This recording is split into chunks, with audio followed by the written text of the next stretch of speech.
ካሰብኩት ከገንዘቡ በላይ ግን በጣም ስላመንኩት በህይወቴ እንደሱ የጎዳኝ የለም። ደስታዬን ሁሉ ነው የነጠቀኝ።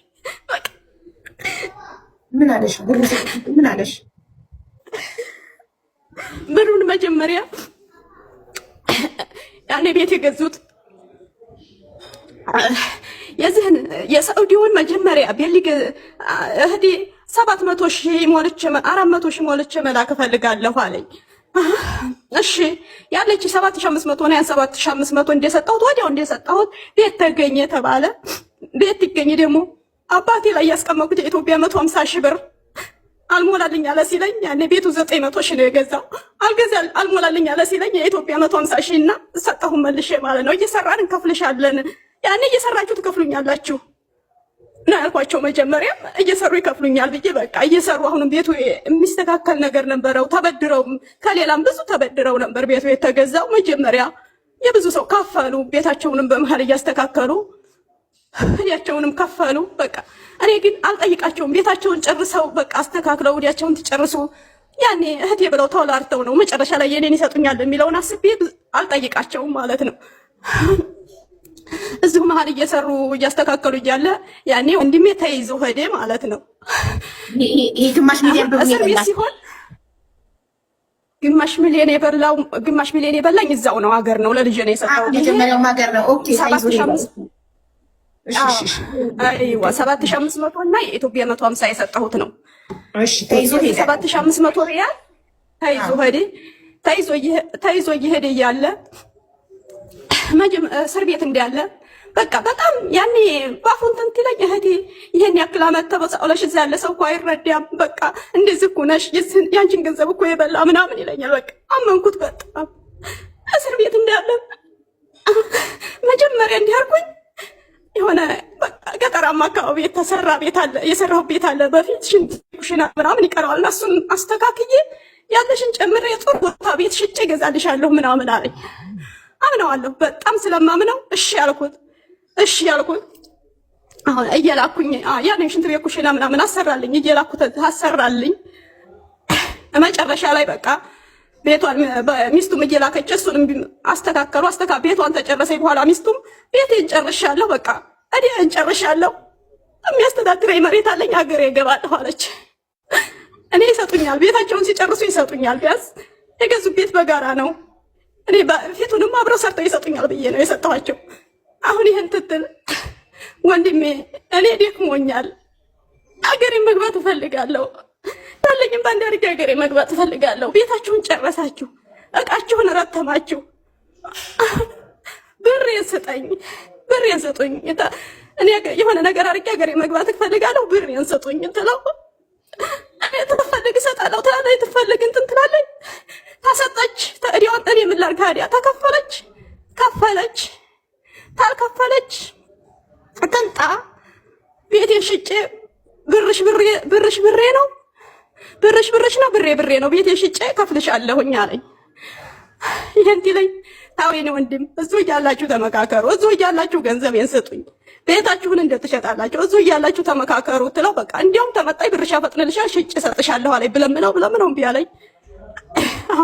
ሚስቱ ተነስታ ገባች። ሚስቱ ተነስታ ትገባ አላስ ተገባይ ተ3 ወር በኋላ አሁንም ብሬን ስጠኝ ትለው ተመጭ እሰጥሻለሁ አለኝ። አይ እዚሁ ሁኔ ነው የምፈልገው፣ ያለኝን ሆነ ነገር አድርጌ ነው ሀገሬ መግባት የምፈልገው፣ እዚሁ ሁኔ ብሬን ስጠኝ ትለው የኢትዮጵያውን ብር 30,000 ነው የቀረሽ ቤትሽ ላይ አድርጌዋለሁ አለኝ። ምንም እኮ ቤት እኔ እየላኩ ነው ቤቴን ያስተካከለልኝ። ያንንም ግን ምንም አላልኩት። በቃ እኔ በዚህ ወንድሜ ጋር አልነጋገርም ብዬ ግን ይሄን ሲለኝ ግን አለሁበት ነው ቁጭ ብዬ የቀረሁት። ምንም አላልኩት። እሺ በቃ የኔ ወንድም እሺ አመሰግናለሁ ብዬ ስልኬን ዘጋው። በቃ መልሼ በሌላ እንትን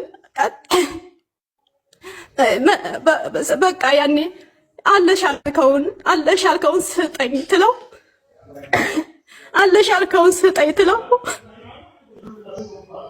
ታፈለግሽ በቃ ጥብቅ አድርጌ ስጠኝ ትለው የሳውዲውንም እኔ ተዛ በፊት በዚህ ስጠኝ በዛ ስጡኝ ብያቸው አላውቅም። በርግጥ የሳውዲውንም በሳውዲ ሰርተው ሊሰጡኝ ነው፣ እየሰራችሁ ትከፍሉኛላችሁ ብዬ ነው የሰጠሁት። የኢትዮጵያውንም በኢትዮጵያ ይሰጡኛል ብዬ ነው ያበደርኳቸው። ታፈለግሽ በቃ እኔ ግን በዛም ስጠኝ በዚህም ስጠኝ አላልኩም። ብቻ ብሬን ስጠኝ ነው መቼም የምለው። ብሬን ስጡኝ፣ ቤታችሁን ጨርሳችኋል፣ ብሬን ስጡኝ ነው የምለው። አጥብቄ በቃ ስጠኝ ብዬ ተይዘው ተፈለግሽ በ82 ነው የላኩት። በ82 ተሰጥሻለሁ በቃ እንደዚሁ ብሎ ሲለኝ እናንተ እየሰራችሁ ቤታችሁን ትጨርሱ። እኔ ኢትዮጵያ ብር እየሞተ ሲሄድ ግን አንድ ቀን ተናግሬያችሁ አላውቅም። ያበደርኳችሁ እኮ ልትሰጡኝ ነው በዚህ።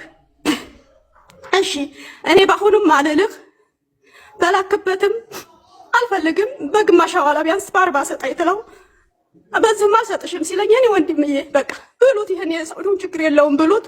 እኔ ዋህነቴ ነው ወትሮም ያመንኩ ሁሉ ነው የሚከደ ችግር የለውም። የኢትዮጵያውን በአሁኑ ሐዋላ ሳይሆን በድሮ ሐዋላ ያላኩት የ3 ዓመት ገንዘቤ ነው። ያለ ምንም ምርፈት እጃዛ ሳያምረኝ 3 ዓመት ሳይሆን ነው አለ ተርፎሻል ያልከውን ያመንከውን በቃ እንዴት እየሰራሁ ነው ወይ እየሰራሁ እያኩል አይደል ወይ ቤቴን አስጠረስክልኝ እንዴት ትለኛለህ? አላልኩት አለሽ ያልከውን ስጠኝ የኢትዮጵያውን እሺ ትለው በቃ ስልክ ዘግቶብኝ ወጣ።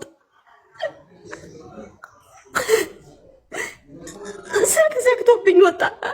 ግን እሱ የሚያወራው በቃ ሰውም ሲጠይቀው እኔ እኮ አልሰጥም አላልኩም። በአሁኑ እያለችኝ ነው እንጂ አልሰጥም አላልኩም። በቃ ሰውም ሲጠይቀው ይሄንን ነው የሚለው። ይሄኛው እንደዚህ ትለው በቃ ይሄ ለኔ ታየው አሰጥሻለሁ ይለኝ ነበር። እንኳን አይደለም ሊያሰጠኝ እሱ ለግዛ ብሎ ስልክ ዘጋብኝ። ሰው ማመን እንዴት እንደሚጎዳ እንግዲህ እዚህ ላይ መረዳት እንችላለን። በስደት ላይ ያለን እህቶች ማለት ነው። ከራሴ ጀምሮ ሰው ማመን ይጎዳናል። በቃ አይደለም እንኳን ባዳ እህት፣ ወንድም፣ የራስ ቤተሰብ፣ እናት፣ አባት ራሱ እየከዳ ነው ያለው። ምን አለሽ ነው የሚሉት። ምን አድርገሽልናል፣ ምን አለሽ የሆነ ነገር ሲመጣ እኛ ደግሞ አያስችለንም አይደለም።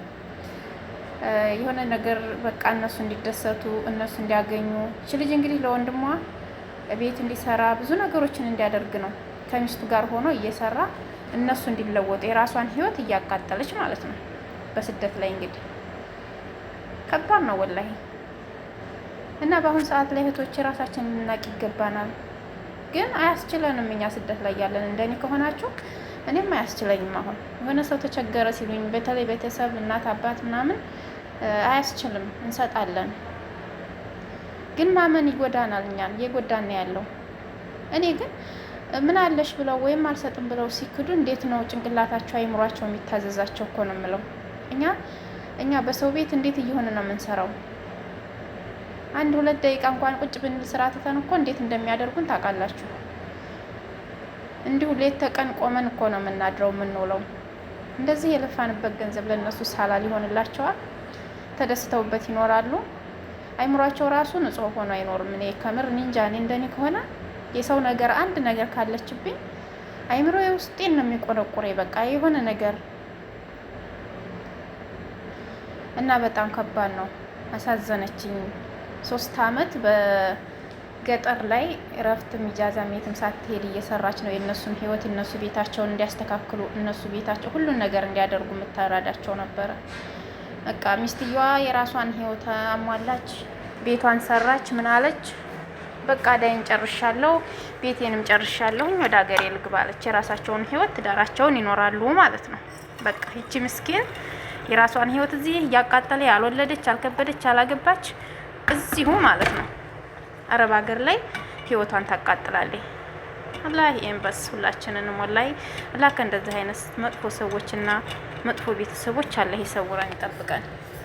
ግን ሰው ማመን ይሄን ያክል ነው የሚጎዳው ማለት ነው። የሰው ልጅ ማለት ያልተነበበ መጽሐፍ ማለት ነው። ውስጡ ያልተነበበ በቃ ያልተነበበ መጽሐፍ ይባል የለም። ልክ ያ ነው ሰው ማለት።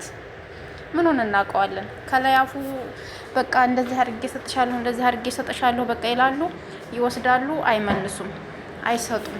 እንኳን አይደለም ባዳው ቤተሰብ ራሱ በኋላ ላይ ግን ምንድነው ይሄንን ገንዘብ ብለሹ ነው ወይ ምን ገንዘብ ትይናለሽ፣ ምን እንደዚህ ትይናለሽ፣ በቃ የደረሰባችሁ ሰው ሊኖር ትችላላችሁ።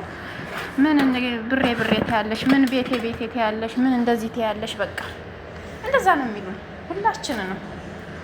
የሆነ ነገር ስንናገር ከኛ ነው የሚጠብቁት፣ እኛ ከነሱ ግን ምንም አንጠብቅም። የነሱ ንግግር ራሱ በቃ ቢሰድቡንም ቢናገሩንም ጥሩ ነገር መስሎን ነው የምንይዘው ማለት ነው። ናፍቆት ስላለብን ሰው ሀገር ላይ ስላለን በቃ የሆነ ነገር ይሰማናል። እነሱ ግን ከኛ ትንሽ ነገሮች ነው የሚጠብቁት። እኛንም ያለባቸውንም ገንዘብ ለመካድ ትንሽ ነገር ነው የሚጠብቁብን። ስለዚህ እህቶቼ ራሳችንን መጠበቅ አለብን። የምንሰራውን ገንዘብ ከዚህ ከልጅ መማር አለብን። አንዳንድ ነገሮችን እንኳን ከመሸም ቢሆንም ይጠቅመናል። አላህ ይጠብቀን።